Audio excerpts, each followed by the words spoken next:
Fourth heading, expand each of the following using suitable identities. Okay, ಈಗ ಒಂದು question ಕೊಟ್ಟಿದ್ದಾನೆ, ಇದನ್ನ ಎಕ್ಸ್ಪ್ಯಾಂಡ್ ಮಾಡ್ಬೇಕು. ಇದು ಯಾವ ಟೈಪ್ ಐತೆ? X plus Y plus Z whole square type ಇದೆನಾ? ಇದು ಯಾವ ಟೈಪ್ ಇದೆ? X plus Y plus Z whole square type ಇದೆ. ಸೊ ನಾನೇನು ಬರೆಯೋದು formula? X square plus Y square plus Z square plus 2xy plus 2yz plus 2zx ಅಂತ formula use ಮಾಡ್ತೀನಿ. ಈಗ ಎಕ್ಸ್ ಇದ್ದಲ್ಲಿ ಏನಿದೆ? ಎಕ್ಸ್ ಇದ್ದಲ್ಲಿ ಎಕ್ಸ್ ಇದೆ. ವೈ ಇದ್ದಲ್ಲಿ ಏನಿದೆ? ವೈ ಇದ್ದಲ್ಲಿ 2y ಇದೆ. ಝೆಡ್ ಇದ್ದಲ್ಲಿ ಏನಿದೆ? ಝೆಡ್ ಇದ್ದಲ್ಲಿ 4z ಇದೆ. ಓಕೆನಾ? ಇಲ್ಲೆಲ್ಲ ಸಬ್ಸ್ಟಿಟ್ಯೂಟ್ ಮಾಡೋಣ. ಸೊ ಎಕ್ಸ್ ಇದ್ದಲ್ಲೇನು? ಎಕ್ಸ್ ಇದೆ, ಸೊ ಎಕ್ಸ್ ಸ್ಕ್ವೇರ್. ವೈ ಇದ್ದಲ್ಲೇನು? 2y ಇದೆ, 2y whole square plus Z ಇದ್ದಲ್ಲಿ ಏನಿದೆ?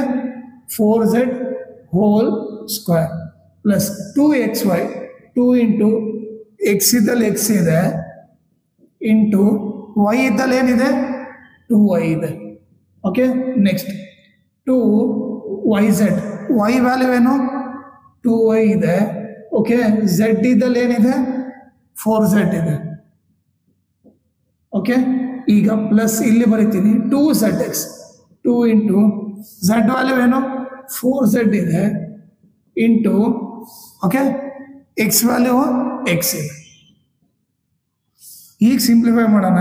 ಎಕ್ಸ್ ಸ್ಕ್ವೇರ್ 2 ಸ್ಕ್ವೇರ್ 4 ಆಯಿತು, ಇದು ವೈ ಸ್ಕ್ವೇರ್ ಆಯಿತು ಪ್ಲಸ್ 4 ಸ್ಕ್ವೇರ್ 16 16 ಝೆಡ್ ಸ್ಕ್ವೇರ್ ಆಯಿತು ಪ್ಲಸ್ 2 2 ಜಾ 4 X into Y X Y ಆಯಿತು ಪ್ಲಸ್ 2 2 ಜಾ 4 4 4 ಜಾ 16 ವೈ ಝೆಡ್ ಆಯಿತು ಪ್ಲಸ್ 2 4 ಜಾ 8 8 ಝೆಡ್ ಎಕ್ಸ್ ಆಯಿತು. ಸೊ ನೀವು ಎಕ್ಸ್ಪ್ಯಾಂಡ್ ಮಾಡಿದ್ರೆ ಆನ್ಸರ್ ಬಂದು ಇದು ಬರುತ್ತೆ.